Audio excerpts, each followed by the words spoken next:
ನಮಸ್ಕಾರ ಪ್ರೀತಿಯ ವೀಕ್ಷಕರಿಗೆಲ್ಲ ಮನೆ ಗೃಹಿಣಿ ಚಾನಲ್ಗೆ ಸ್ವಾಗತ. ಇವತ್ತಿನ ದಿವಸ ಉತ್ತರ ಕರ್ನಾಟಕ ಸೈಡ್ ಮಾಡುವಂತಹ ಹೀರೆಕಾಯಿ ಎಣ್ಗಾಯಿ ರೆಸಿಪಿಯನ್ನು ಮಾಡಿ ತೋರಿಸ್ತಾ ಇದ್ದೀನಿ. ತುಪ್ಪದ ಸುಗಂಧವನ್ನು ಹೊಂದಿರುವಂತಹ ಈ ಹೀರೆಕಾಯಿ ತುಂಬಾ ಟೇಸ್ಟಿ ಆಗಿರುವಂತಹ ಎಣ್ಣೆಗಾಯಿ ರೆಸಿಪಿ ನಮ್ಮ ಮನೆ ಶೈಲಿಯಲ್ಲಿ ಸ್ವಲ್ಪ ವಿಭಿನ್ನ ರೀತಿಯಲ್ಲಿ ಮಾಡಿ ತೋರಿಸ್ತಾ ಇದ್ದೀನಿ. ಬನ್ನಿ ಹಾಗಿದ್ರೆ ಇವತ್ತಿನ ಒಂದು ಹೀರೆಕಾಯಿ ಎಣ್ಗಾಯಿ ರೆಸಿಪಿಯನ್ನು ಯಾವ ಥರ ಮಾಡೋದು ಅಂತ ವಿಡಿಯೋನ ಸ್ಕಿಪ್ ಮಾಡದೆ ಪೂರ್ತಿಯಾಗಿ ನೋಡಿ ಅಂತ ರಿಕ್ವೆಸ್ಟ್ ಮಾಡ್ತಾ, ಹಾಗೆಯೇ ಚಾನಲ್ನು ಕೂಡ ಸಬ್ಸ್ಕ್ರೈಬ್ ಮಾಡಿಕೊಂಡು ಸಪೋರ್ಟ್ ಮಾಡಿ. ಮೊದಲಿಗೆ ನಾನಿಲ್ಲಿ ಗ್ಯಾಸ್ಟನ್ನು ಆನ್ ಮಾಡಿ ಒಂದು ಕಡಾಯಿನ ಇಟ್ಟು ಒಂದು ಹಿಡಿ ಆಗುವಷ್ಟು ಕಡಲೆ ಬೀಜನ ಸೇರಿಸ್ಕೊಂಡಿದ್ದೀನಿ. ನಾನಿಲ್ಲಿ ಗ್ಯಾಸನ್ನು ಮೀಡಿಯಂ ಫ್ಲೇಮ್ನಲ್ಲಿಟ್ಟು ಈ ಕಡಲೆ ಬೀಜನ ಹುರ್ಕೊಳ್ತಾ ಇದ್ದೀನಿ. ನೋಡಿ, ಶೇಂಗಾ ಬೀಜ ಮೇಲ್ಗಡೆ ಈ ಥರ ಚಿಕ್ಕ ಚಿಕ್ಕದಾಗಿ ಕಪ್ ಆಗಿದೆ, ಹುರಿದಿದೆ ಅಂದಾಗ ನಂತರ ಒಂದು 2 ಚಮಚ ಆಗುವಷ್ಟು ಒಣ ಕೊಬ್ಬರಿ ತುರಿನ ಸೇರಿಸ್ಕೊಂಡಿದ್ದೀನಿ. ಇದನ್ನು ಕೂಡ ಇವಾಗ ಚೆನ್ನಾಗಿ ಹುರ್ಕೊಳ್ತಾ ಇದ್ದೀನಿ. ಗ್ಯಾಸನ್ನು ಒಂದು ಸ್ವಲ್ಪ ಲೋ ಮಾಡಿಬಿಟ್ಟು ಈ ಒಣ ಕೊಬ್ಬರಿನ ಹುರ್ಕೊಳ್ಬೇಕಾಗುತ್ತೆ, ಇಲ್ಲಾಂದರೆ ಬೇಗ ಕಪ್ಪಗಾಗೋ ಚಾನ್ಸಸ್ ಇರುತ್ತೆ. ಒಣ ಕೊಬ್ಬರಿ ಒಂದು ಸ್ವಲ್ಪ ಹೊಂಬಣ್ಣಕ್ಕೆ ಬರಬೇಕು, ಅಲ್ಲಿವರೆಗೂ ಇದನ್ನು ಹುರ್ಕೊಳ್ಬೇಕಾಗುತ್ತೆ. ಹಾಗೆಯೇ ಇವಾಗ ನಂತರ ಒಂದು ಅರ್ಧ ಚಮಚ ಆಗುವಷ್ಟು ಬಿಳಿ ಎಳ್ಳನ್ನು ಸೇರಿಸ್ಕೊಂಡಿದ್ದೀನಿ. ಬಿಳಿ ಎಳ್ಳು ಹಾಕಿದ ತಕ್ಷಣ ಚೆನ್ನಾಗಿ ಇದನ್ನು ಮಿಕ್ಸ್ ಮಾಡಿಕೊಂಡು, ನೋಡಿ ಬಿಳಿ ಎಳ್ಳು ಚಟಪಟ ಅಂತ ಇದೆ ಅಂದಾಗ ಗ್ಯಾಸ್ ಸ್ಟವ್ನ ಆಫ್ ಮಾಡಿ ಈ ಒಂದು ಪದಾರ್ಥ ಒಂದು ಸ್ವಲ್ಪ ತಣ್ಣಗಾಗಲು ಬಿಡಬೇಕಾಗುತ್ತೆ. ನಂತರ ಈ ಕಡೆ ಒಂದು ಚಿಕ್ಕ ಈರುಳ್ಳಿನ ಡೈರೆಕ್ಟಾಗಿ ಒಲೆ ಮೇಲೆ ಸುಡ್ತಾ ಇದ್ದೀನಿ. ಈರುಳ್ಳಿ ಮೇಲ್ಭಾಗ ಪೂರ್ತಿಯಾಗಿ ಕಪ್ಪಗಾಗಬೇಕು, ಅಷ್ಟು ಸುಟ್ಕೊಂಡ್ರೆ ಸಾಕಾಗುತ್ತೆ ಈರುಳ್ಳಿ. ನೋಡಿ, ಹುರಿದಿರುವಂಥ ಪದಾರ್ಥ ಎಲ್ಲವೂ ಕೂಡ ಸ್ವಲ್ಪ ತಣ್ಣಗಾಗಿದೆ ಅಂದಾಗ ಚಿಕ್ಕ ಮಿಕ್ಸರ್ ಜಾರ್ಗೆ ಸೇರಿಸಿದ್ದೀನಿ. ನಂತರ ಸುಟ್ಟಿರುವಂಥ ಈರುಳ್ಳಿ ಮೇಲ್ಭಾಗ ಒಂದು ಸ್ವಲ್ಪ ಕಪ್ಪಗಾಗಿರೋದನ್ನು ತೆಗೆದು ನಂತರ ಅದನ್ನು ಕೂಡ ಒಂದು ಸ್ವಲ್ಪ ಕಟ್ ಮಾಡಿ, ಹಾಗೆಯೇ ಒಂದು ಸ್ವಲ್ಪ ಅಚ್ಚ ಖಾರದ ಪುಡಿ, ಹಾಗೆಯೇ ಒಂದು ಸ್ವಲ್ಪ ಮಸಾಲೆ ಖಾರನ ಸೇರಿಸ್ಕೊಳ್ತಾ ಇದ್ದೀನಿ. ಹಾಗೆಯೇ ಒಂದು ಸ್ವಲ್ಪ ಅರಿಶಿನ, ರುಚಿಗೆ ತಕ್ಕಷ್ಟು ಉಪ್ಪನ್ನು ಸೇರಿಸ್ತಾ ಇದ್ದೀನಿ. ಮಸಾಲೆ ಖಾರ ಬದಲಿಗೆ ನೀವು ಗರಂ ಮಸಾಲೆ ಕೂಡ ಸೇರಿಸ್ಬೋದು. ಇವಾಗ ಇದೆಲ್ಲವನ್ನು ಕೂಡ ಒಂದು ಸ್ವಲ್ಪ ತರಿಯಾಗಿ ಗ್ರೈಂಡ್ ಮಾಡ್ಕೊಳ್ಬೇಕಾಗುತ್ತೆ. ನೋಡಿ, ನಾನಿಲ್ಲಿ ಇವಾಗ ಇದನ್ನು ಗ್ರೈಂಡ್ ಮಾಡ್ಕೊಂಡಾಗಿದೆ. ತೀರಾ ಸಣ್ಣಕ್ಕೆ ರುಬ್ಕೊಳ್ಬಾರ್ದು, ಒಂದು ಸ್ವಲ್ಪ ತರಿಯಾಗಿದ್ದರೆ ಚೆನ್ನಾಗಿರುತ್ತೆ. ನೋಡ್ತಾ ಇರ್ಬೋದು, ಇವಾಗ ನಾನಿಲ್ಲಿ ಸ್ವಲ್ಪ ತರಿಯಾಗಿ ಈ ಒಂದು ಮಸಾಲೆನ ರೆಡಿ ಮಾಡ್ಕೊಂಡಿದ್ದೀನಿ. ಮುಖ್ಯವಾಗಿ ಎಣ್ಣೆಗಾಯಿ ಮಾಡೋದಕ್ಕೆ ಈ ಥರ ಮಸಾಲೆನ ರೆಡಿ ಮಾಡಿ ಇಟ್ಕೊಂಡ್ರೆ ಸಾಕು, ತುಂಬಾ ಟೇಸ್ಟಿ ಆಗಿರುವಂಥ ಹೀರೆಕಾಯಿ ಎಣ್ಣೆಗಾಯಿ ಮಾಡ್ಕೊಳ್ಬೋದು.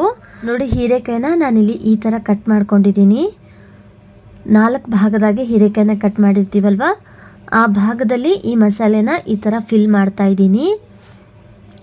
ತುಂಬ ಚೆನ್ನಾಗಿ ಬರುತ್ತೆ. ಒಮ್ಮೆ ನೀವು ಈ ವಿಧಾನದಲ್ಲಿ ಟ್ರೈ ಮಾಡಿ ನೋಡಿ, ಮತ್ತೆ ಮತ್ತೆ ಮಾಡ್ತೀರಾ, ಅಷ್ಟು ಚೆನ್ನಾಗಿರುತ್ತೆ.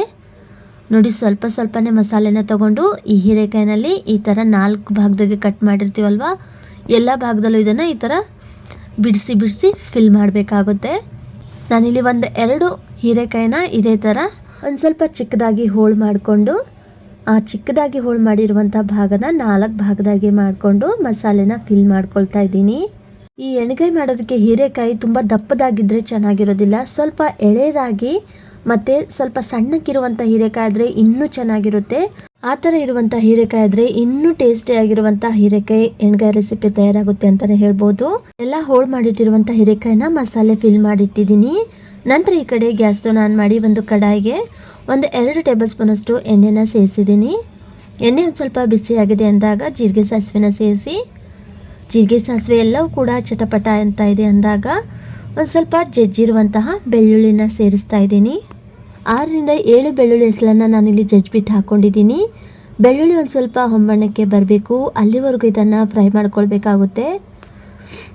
ನೋಡಿ, ಬೆಳ್ಳುಳ್ಳಿ ಒಂದು ಸ್ವಲ್ಪ ಹೊಂಬಣ್ಣಕ್ಕೆ ಬಂದಿದೆ ಅಂದಾಗ ನಂತರ ಕಟ್ ಮಾಡಿಟ್ಟಿರುವಂತಹ ಈರುಳ್ಳಿನ ಸೇರಿಸ್ತಾ ಇದ್ದೀನಿ. ನಾನಿಲ್ಲಿ ಒಂದು ದಪ್ಪ ಸೈಜ್ ಈರುಳ್ಳಿನ ಪೂರ್ತಿ ಸಣ್ಣದಾಗಿ ಕಟ್ ಮಾಡ್ಕೊಂಡು ಹಾಕ್ಕೊಂಡಿದ್ದೀನಿ. ಈರುಳ್ಳಿನ ಈ ಥರ ಸ್ವಲ್ಪ ಸಣ್ಣದಾಗಿ ಕಟ್ ಮಾಡ್ಕೊಂಡು ಹಾಕ್ಕೊಳ್ಳಿ, ತುಂಬ ಚೆನ್ನಾಗಾಗುತ್ತೆ ಗ್ರೇವಿ ಥರ. ನಂತರ ಒಂದು ಸ್ವಲ್ಪ ಕರಿಬೇವೆಲೆನ ಸೇರಿಸಿ ಇದನ್ನು ಕೂಡ ಫ್ರೈ ಮಾಡ್ಕೊಳ್ತಾ ಇದ್ದೀನಿ. ಈರುಳ್ಳಿ ಒಂದು ಸ್ವಲ್ಪ ಹಸಿ ವಾಸನೆ ಹೋಗಿ ಕಲರ್ ಚೇಂಜ್ ಆಗಿದೆ ಅನ್ನೋ ತನಕ ಫ್ರೈ ಮಾಡ್ಕೊಳ್ಬೇಕಾಗುತ್ತೆ. ನೋಡಿ, ಒಂದು ಸ್ವಲ್ಪ ಹೀರೆಕಾಯಿನ ಈ ಥರ ಚಿಕ್ಕದಾಗಿ ಕಟ್ ಮಾಡಿಕೊಂಡು ಈ ಒಗ್ಗರಣೆಯಲ್ಲಿ ಸೇರಿಸ್ಕೊಂಡು ಇದನ್ನು ಕೂಡ ಫ್ರೈ ಮಾಡ್ಕೊಳ್ತಾ ಇದ್ದೀನಿ. ಹೀರೆಕಾಯಿ ಎಣ್ಣೆಗಾಯಿ ಮಾಡುವಾಗ ಈ ಥರ ಹೀರೆಕಾಯಿನ ಒಂದು ಸ್ವಲ್ಪ ಚಿಕ್ಕದಾಗಿ ಕಟ್ ಮಾಡ್ಕೊಂಡು ಹಾಕ್ಕೊಂಡು ಕೂಡ ಟೇಸ್ಟು ಡಿಫ್ರೆಂಟಾಗಿ ಚೆನ್ನಾಗಿರುತ್ತೆ. ಸ್ವಲ್ಪ ವಿಭಿನ್ನ ರೀತಿ ಅಂತ ಹೇಳಿದ್ನಲ್ವಾ, ನೋಡಿ ಇದೇ ಒಂದು ವಿಭಿನ್ನ ರೀತಿಯಲ್ಲಿ ನೀವು ಕೂಡ ಟ್ರೈ ಮಾಡಿ ನೋಡಿ. ಗ್ರೇವಿ ಥರ ಇರುವಂತಹ ಹೀರೆಕಾಯಿ ಎಣ್ಣೆಗಾಯಿ ರೆಸಿಪಿ ತಯಾರಾಗುತ್ತೆ. ಈ ಹೀರೆಕಾಯಿನೂ ಕೂಡ ಒಂದು ಸ್ವಲ್ಪ ಫ್ರೈ ಆಗಿದೆ ಅಂದಾಗ ನಂತರ ಫಿಲ್ ಮಾಡಿಟ್ಟಿರುವಂತಹ ಹೀರೆಕಾಯಿನ ಸೇರಿಸ್ತಾ ಇದ್ದೀನಿ. ಗ್ಯಾಸನ್ನು ಮೀಡಿಯಂ ಫ್ಲೇಮ್ನಲ್ಲೇ ಇಟ್ಟು ಈ ಒಂದು ಒಗ್ಗರಣೆನ ನಾವು ಫ್ರೈ ಮಾಡ್ಕೊಳ್ಬೇಕಾಗುತ್ತೆ. ನಂತರ ಇವಾಗ ಮಸಾಲೆ ತುಂಬಿರುವಂಥ ಹೀರೆಕಾಯಿನ ಸೇರಿಸಿ ಗ್ಯಾಸನ್ನು ಮೀಡಿಯಂ ಫ್ಲೇಮ್ನಲ್ಲಿಟ್ಟು 1-2 ನಿಮಿಷಗಳ ಕಾಲ ನೀರೇನು ಹಾಕದೆ ಹಾಗೆ ಇದನ್ನು ಬೇಯಿಸ್ಕೊಳ್ಬೇಕಾಗುತ್ತೆ. 1-2 ನಿಮಿಷ ಆದಮೇಲೆ ಮುಚ್ಚಿರುವಂಥ ತಟ್ಟೆನ ತೆಗೆದು ಈ ಥರ ಚೆನ್ನಾಗಿ ಮಿಕ್ಸ್ ಮಾಡ್ಕೊಳ್ತಾ ಇದ್ದೀನಿ. ಈ ಥರ ನೀವು ಮಧ್ಯಕ್ಕೆ ತಟ್ಟೆಯಿಂದ ಮುಚ್ಚಿ 1-2-3 ಸತಿ ಚೆನ್ನಾಗಿ ಮಿಕ್ಸ್ ಮಾಡಿಕೊಂಡ್ರೆ ಎಣ್ಣೆಯಲ್ಲಿ ಒಂದು ಸ್ವಲ್ಪ ಹೀರೆಕಾಯಿ ಚೆನ್ನಾಗಿ ಬೇಯುತ್ತೆ. ನೋಡಿ, ಒಂದು ಸ್ವಲ್ಪ ನಾನಿಲ್ಲಿ ರುಬ್ಬಿರುವಂಥ ಮಸಾಲೆ ಉಳಿದಿತ್ತು, ಅದನ್ನು ಕೂಡ ಇಲ್ಲಿ ಹಾಕಿಬಿಟ್ಟು ತಟ್ಟೆಯಿಂದ ಮುಚ್ಚಿ ಪುನಃ ಮತ್ತೆ 2 ನಿಮಿಷ ಚೆನ್ನಾಗಿ ಬೇಯಿಸ್ಕೊಳ್ತಾ ಇದ್ದೀನಿ. ಇದೇ ಥರ 1-3 ಸತಿ ತಟ್ಟೆಯಿಂದ ಮುಚ್ಚಿ ಮಧ್ಯೆ 1-2 ನಿಮಿಷಕ್ಕೊಮ್ಮೆ ಹೀರೆಕಾಯಿನ ಚೆನ್ನಾಗಿ ಮಿಕ್ಸ್ ಮಾಡ್ಕೊಳ್ತಾ ಫ್ರೈ ಮಾಡಿಕೊಂಡ್ರೆ ರುಬ್ಬಿರುವಂಥ ಮಸಾಲೆಯಲ್ಲಿರುವಂಥ ಎಣ್ಣೆ ಅಂಶ ಬಿಟ್ಕೊಳ್ಳುತ್ತೆ. ಇದೊಂದು ಸ್ವಲ್ಪ ಚೆನ್ನಾಗಿ ಫ್ರೈ ಮಾಡ್ಕೊಂಡಾಗಿದೆ. ಇವಾಗ ನಾನಿಲ್ಲಿ ಮುಖ್ಯವಾಗಿ ಬಿಸಿನೀರನ್ನು ಹಾಕ್ಕೊಳ್ತಾ ಇದ್ದೀನಿ. ನಮ್ಮ ಮನೆ ಶೈಲಿಯ ಡಿಫ್ರೆಂಟ್ ಆಗಿರುವಂಥ ಈ ಥರ ಎಣ್ಣೆಗಾಯಿ ಪಲ್ಯನ ನೀವು ಒಂದ್ಸತಿ ಟ್ರೈ ಮಾಡಿ. ನೀರು ಹಾಕಿದ ಮೇಲೆ ಇವಾಗ ಒಂದು ತಟ್ಟೆಯಿಂದ ಮುಚ್ಚಿ 5 ನಿಮಿಷ ಚೆನ್ನಾಗಿ ಕುದಿಯೋದಕ್ಕೆ ಬಿಡ್ತಾ ಇದ್ದೀನಿ. ಇವತ್ತಿನ ಈ ಎಣ್ಣೆಗಾಯಿ ಪಲ್ಯ ಸ್ವಲ್ಪ ರೆಸಿಪಿ ನಿಮಗೆ ಡಿಫ್ರೆಂಟ್ ಅಂತ ಅನಿಸಿದ್ರೆ ಈ ರೆಸಿಪಿಯೊಡೆಗೆ ಒಂದು ಲೈಕ್ ಕೊಟ್ಟು ಹಾಗೆ ನಿಮ್ಮ ಅನಿಸಿಕೆ ಅಭಿಪ್ರಾಯಗಳನ್ನು ಕಮೆಂಟ್ ಮೂಲಕ ತಿಳಿಸಿ. 5 ನಿಮಿಷ ಆದಮೇಲೆ ಮುಚ್ಚಿರುವಂಥ ತಟ್ಟೆನ ತೆಗೆದು ಪುನಃ ಎಲ್ಲವನ್ನು ಒಂದ್ಸತಿ ಚೆನ್ನಾಗಿ ಮಿಕ್ಸ್ ಮಾಡಿಕೊಂಡು ಮತ್ತೆ ತಟ್ಟೆಯಿಂದ ಮುಚ್ಚಿ 1-3 ನಿಮಿಷ ಚೆನ್ನಾಗಿ ಬೇಯಿಸ್ಕೊಳ್ತಾ ಇದ್ದೀನಿ. ಒಟ್ಟಾರೆಯಾಗಿ ಹೇಳಬೇಕಂದ್ರೆ ಈ ಪಲ್ಯ ನಾವು ಮಾಡೋದಕ್ಕೆ ಒಂದು 10-15 ನಿಮಿಷ ಟೈಮ್ ತಗೊಳುತ್ತೆ. ಹೀರೆಕಾಯಿ ಕೂಡ ಚೆನ್ನಾಗಿ ಬೇಯಬೇಕು. ನಿಮಗೆ ತೀರಾ ಸಾಫ್ಟಾಗಿ ಬೇಕು ಅಂದರೆ ಒಂದು ಸ್ವಲ್ಪ ನೀರನ್ನು ಜಾಸ್ತಿ ಹಾಕ್ಕೊಂಡು ಇನ್ನೊಂದು ಸ್ವಲ್ಪ ಜಾಸ್ತಿ ಚೆನ್ನಾಗಿ ಬೇಯಿಸ್ಕೊಳ್ಳಿ. ನೋಡಿ, ಇಲ್ಲಿ ಪಲ್ಯ ರೆಡಿ ಆಗಿದೆ. ನಿಮಗೆ ಗೊತ್ತಾಗಿಲ್ಲ ಅಂದರೆ ಹೀರೆಕಾಯಿನ ಒಂದು ಸ್ವಲ್ಪ ಕಟ್ ಮಾಡಿ ನೋಡಿ. ಈಸಿಯಾಗಿ ಕಟ್ ಆದರೆ ಹೀರೆಕಾಯಿ ಚೆನ್ನಾಗಿ ಬೆಂದಿದೆ ಅಂತ ಅರ್ಥ. ನೋಡ್ತಾ ಇರ್ಬೋದು, ಹೀರೆಕಾಯಿ ಚೆನ್ನಾಗಿ ಕುದ್ದು ಅದರಲ್ಲಿರುವಂಥ ಮಸಾಲೆ ಎಲ್ಲ ಚೆನ್ನಾಗಿ ಎಣ್ಣೆ ಬಿಟ್ಕೊಂಡಿದೆ. ಇವಾಗ ಪಲ್ಯ ರೆಡಿ ಆಗಿದೆ. ಕೊನೆಯದಾಗಿ ನಾನಿಲ್ಲಿ ಕಟ್ ಮಾಡಿ ಇಟ್ಕೊಂಡಿರುವಂಥ ಕೊತ್ತಂಬರಿ ಸೊಪ್ಪನ್ನು ಹಾಕ್ಕೊಂಡು ಎಲ್ಲವನ್ನು ಒಂದ್ಸತಿ ಚೆನ್ನಾಗಿ ಮಿಕ್ಸ್ ಮಾಡ್ಕೊಳ್ತಾ ಇದ್ದೀನಿ. ಚಿಕ್ಕ ಮಕ್ಕಳಿಂದ ದೊಡ್ಡವರವರೆಗೂ ಈ ಪಲ್ಯನ ಇಷ್ಟಪಟ್ಟು ತಿಂತಾರೆ ಖಂಡಿತವಾಗ್ಲೂ. ಯಾಕಂದರೆ ನನ್ನ ಮಗನಿಗೂ ಈ ಪಲ್ಯ ನಾನು ಮಾಡಿಕೊಟ್ಟಾಗ ತುಂಬ ಇಷ್ಟಪಟ್ಟು ತಿಂದಿದ್ದ. ನಿಮ್ಮ ಮಕ್ಕಳು ಕೂಡ ಇಷ್ಟಪಟ್ಟು ತಿಂತಾರೆ. ಮಾಡಿ ನೋಡಿ ಇದೇ ಥರ.